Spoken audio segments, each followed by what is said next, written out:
قرآن کا جمع ہونا خود ایک بہت بڑا معجزہ ہے۔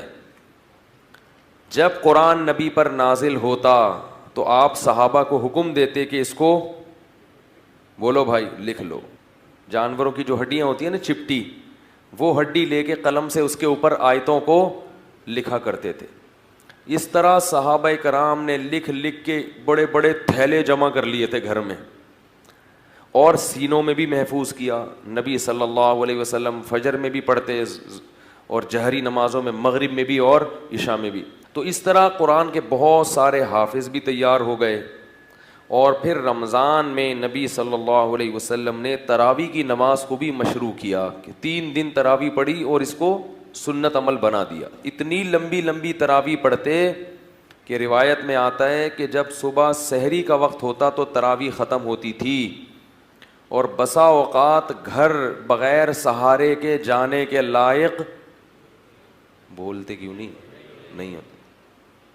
قرآن مجید محمد صلی اللہ علیہ وسلم پہ نازل ہوا تو اللہ نے اس کی حفاظت کا وعدہ کر لیا کہ میں اس کی خود حفاظت کروں گا، چونکہ نبی کے بعد، محمد صلی اللہ علیہ وسلم کے بعد کوئی نبی نہیں آئے گا۔ تو حفاظت کا انتظام کیسے کیا ہے اللہ نے کہ رمضان میں آپ صلی اللہ علیہ وسلم پورے قرآن کا دور کیا کرتے تھے حضرت جبریل علیہ السلام کے ساتھ۔ میرا یوٹیوب پہ ایک بیان ہے، اس کا نام ہے کہ تدوین قرآن، قرآن کو مدون کیسے کیا گیا اور جمع کیسے کیا گیا۔ کئی لیکچر ہیں، وہ آپ سنیں گے تو آپ کو پتہ چلے گا کہ قرآن کا جمع ہونا خود ایک بہت بڑا معجزہ ہے، خود ایک عقل سے بالاتر ہے یہ چیز۔ جب قرآن نبی پر نازل ہوتا تو آپ صحابہ کو حکم دیتے کہ اس کو بولو بھائی لکھ لو۔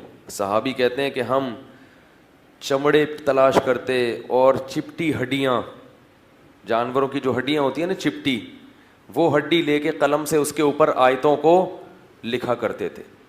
اس طرح صحابہ کرام نے لکھ لکھ کے بڑے بڑے تھیلے جمع کر لیے تھے گھر میں۔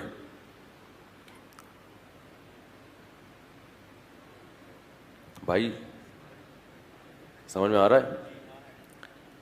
کیا کر لیا تھا؟ تھیلے، کھجور کی چھال اس پہ بھی لکھا کرتے تھے۔ تو وہ سارے جو ہے نا ایک اچھے خاصے کیا جمع ہو گئے گھروں میں؟ تھیلے۔ کسی کے پاس ایک بوری رکھی ہوئی ہے، کسی کے پاس ایک۔ اس زمانے میں تو ایسا موٹے موٹے کاغذ ہوتے تھے، اور سینوں میں بھی محفوظ کیا۔ نبی صلی اللہ علیہ وسلم فجر میں بھی پڑھتے اور جہری نمازوں میں، مغرب میں بھی اور عشاء میں بھی، پھر تہجد میں بھی پڑھتے۔ تو اس طرح قرآن کے بہت سارے حافظ بھی تیار ہو گئے۔ اور پھر رمضان میں نبی صلی اللہ علیہ وسلم نے تراویح کی نماز کو بھی مشروع کیا کہ 3 دن تراویح پڑھی اور اس کو سنت عمل بنا دیا، چھوڑا اس لیے کہ فرض نہ ہو جائے۔ پھر صحابہ کرام رمضان میں قرآن کا دور کیا کرتے تھے۔ حضرت ابو بکر کے دور میں بھی مختلف گروپوں میں کھڑے ہوتے، جو اچھا قاری ہوتا اس کو آگے کر دیتے اور وہ پورا قرآن سناتا تھا۔ اتنی لمبی لمبی تراویح پڑھتے کہ روایت میں آتا ہے کہ جب صبح سحری کا وقت ہوتا تو تراویح ختم ہوتی تھی، اور بسا اوقات گھر بغیر سہارے کے جانے کے لائق بولتے کیوں نہیں ہوتے۔ بے ساکی کے سہارے سے، لاٹھیوں کے سہارے سے گھر جا رہے، اتنے لمبے لمبے قیام۔ تو یہ لمبے قیام میں کیا پڑھتے تھے؟ قرآن پڑھتے تھے۔ تو اللہ نے ایسا ان کو محفوظ کرا دیا۔